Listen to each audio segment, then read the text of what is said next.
Good morning. It's Thanks for Dave, and it has been way too long since I've done a video.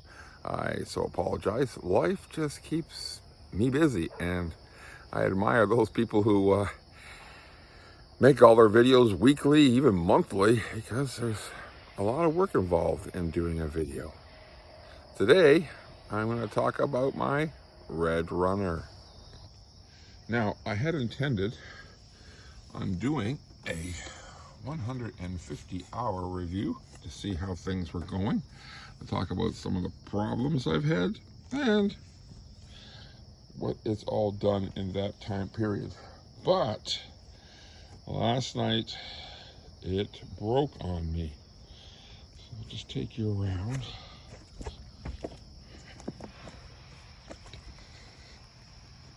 I've had some problems. Well, I had a few problems, and this video is not about all the problems. Or maybe it will be, who knows. But this is where your chain bar would attach, and that piece snapped, threads and all, and this piece snapped, threads and all. So I have reached out yesterday by email to see if I can get some parts for it as quick as possible, because it is firewood season coming up and the requests are coming in. So I've had problems with the bar not wanting to come all the way down. I really wish, and I have reached out and asked if they have the handle. There's the other models, and even this one here in its owner's manual shows a lever, a manual lever that is about here, and you pull it down through here, which pulls the saw down manually instead of hydraulically. And I think that would really make an improvement. One, all the stresses of that hydraulic saw going up and down is focused here on this.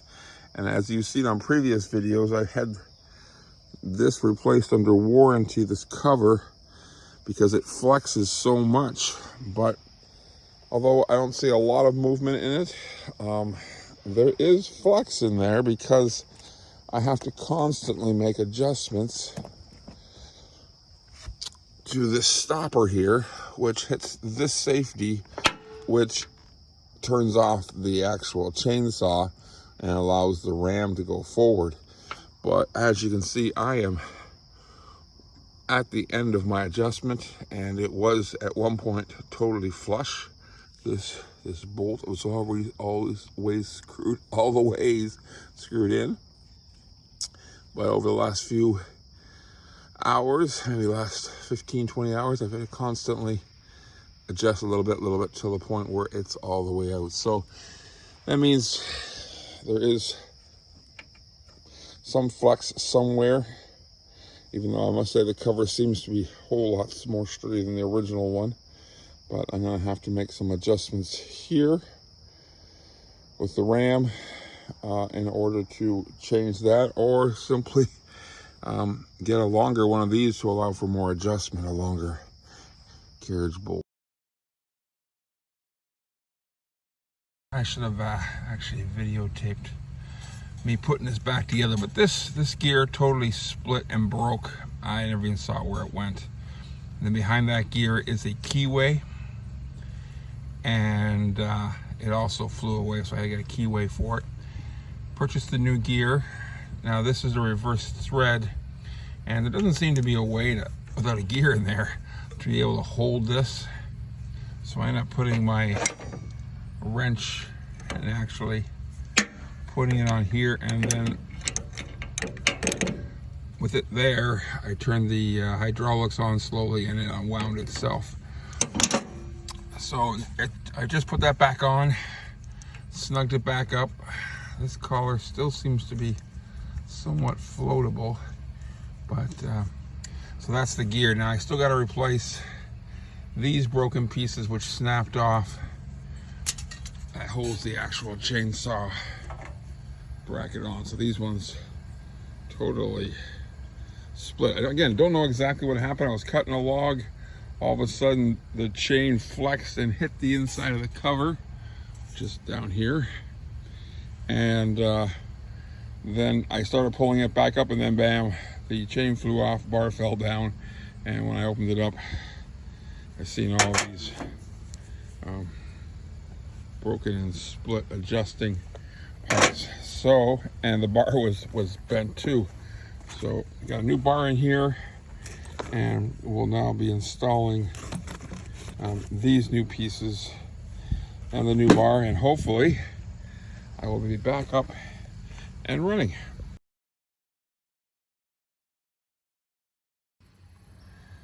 All right, I am back at replacing and fixing all these broken parts. As I had mentioned before about this, one thing I didn't mention is this gear here is on a tapered shaft, so it only goes on one way. At first when I got it, I'm thinking this isn't fit, and simply flipping it over, you find out it does fit. So it does get compressed on, as well as that key inside. Still not sure exactly what all broke. Clearly, in my case, everything broke. From this shattered and was missing. I still haven't found it. This block, it shattered. These bolts shattered. This shattered. The actual chain bar, the bottom tang, whatever you want to call it, it broke off. And I was doing nothing out of the ordinary. So it just must have been something failed and took everything else with it. So anyway, today I have these threads through here. This block has got threads in it, so that draws it tight with a lock washer and a washer on the back. So that goes on first. At first I took these off, and it's been a few weeks, and I got back, I couldn't remember how they went, but this is how they went. And then this slides over top, and then we're going to take our chainsaw bar, put it in there, lining up that little screw, that or nut that sticks out, it's a bolt into the saw bar itself to adjust. So once that's up and running, I'll take another shot.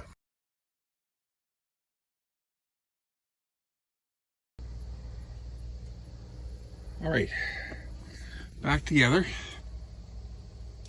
and working. I wanted to run through a bit of wood before I actually told you I had it fixed. So this is a unique, I don't know why, but it's a unique saw bar that even my dealer would have to take months to get. Thankfully, Gerald's Sawmills has them in stock. I've had them. Takes a unique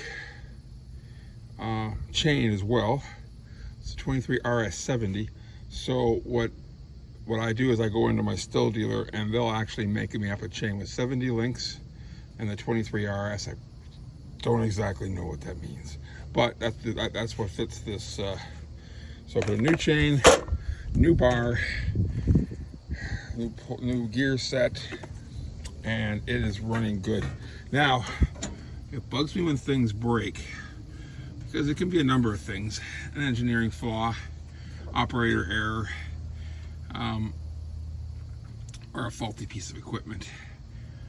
And I think it's a bit of everything, but I have to admit, once I got it back together and I really looked over the unit, I could see why the bar actually might have broke and why it broke the way it did.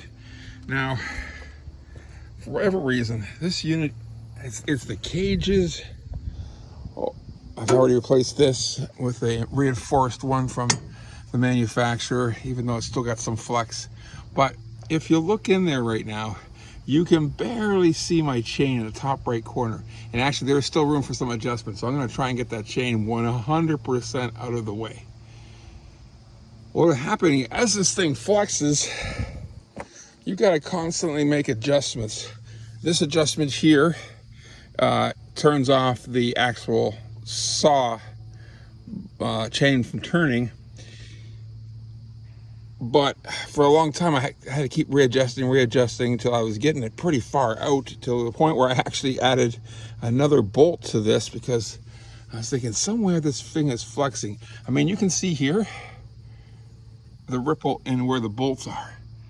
That's how much stress, where those three, you can see the ripple in the frame.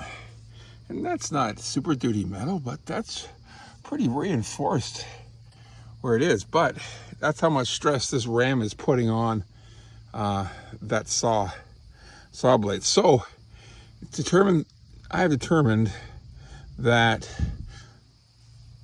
in order to bring that saw blade up as high into here as possible, you need to either adjust this, flip this mount over, flip this mount over, not that, you can't do that. Flip the black mount over. You also have an adjustment here. You unbolt this, spin this out. This forces the ram down further, which actually pulls the blade up further. So as this thing was starting to flex, I believe, what happened, and I know it did, is the saw blade, the chainsaw itself was becoming more and more exposed. Like it was sticking out. And I began to think it was normal because it was, I'm gonna try and, it may have been sticking out as much as that. And so when occasional big logs would come in and I'm rolling them out the end, I'm hitting that bar, which is putting a lot of stress on the bottom of that bar and those black units here, which I think over time had cracked them so much so that I just took the right pressure and the whole thing just snapped and let go. So lesson learned here, keep that adjusted up, keep that saw out of sight. You can't damage it that way. And I just recently was on Red Runner, and I forget the gentleman's name. Someone was commenting on why does this thing slow down when it's cutting, and you know, adjusted air pressure, and he made a comment, I think just yesterday, it's a dull chain or a bad bar. Well, I put a new bar and a new chain on it, and this thing cuts through like butter, no slowing down at all. So clearly, if your chain is slowing down, it's not cutting through, and your air tank pressure is good, it's your chain and possibly your bar. So don't get too frustrated, as I was starting to get. That's what it is. So up and running. I'm gonna make a little more adjustment and bring that up maybe just a bit more by adjusting that ram where I showed you, and we should be good to go. So that's my first major repair. I'm at 148 hours. Parts for that, can't give you the exact one off the top of my head, but I'm thinking right around $200 for the bar. No, maybe a little bit more, about $250. I got the chain separately. So yeah, with the bar, sprocket, the 2 black bars, new bolts, the chain bar, yeah, it's about $250 repair. But I was so glad that it's back to running normally. So have a check on yours, see if your chain bar isn't all the way up, because you're probably going to catch it even just a little bit. And plus, if it's not all the way up, it doesn't have enough time to speed up the chain when it's coming down, so which adds additional stress to the sprocket and everything else as well. Hopefully that helps, guys. Go make some firewood now.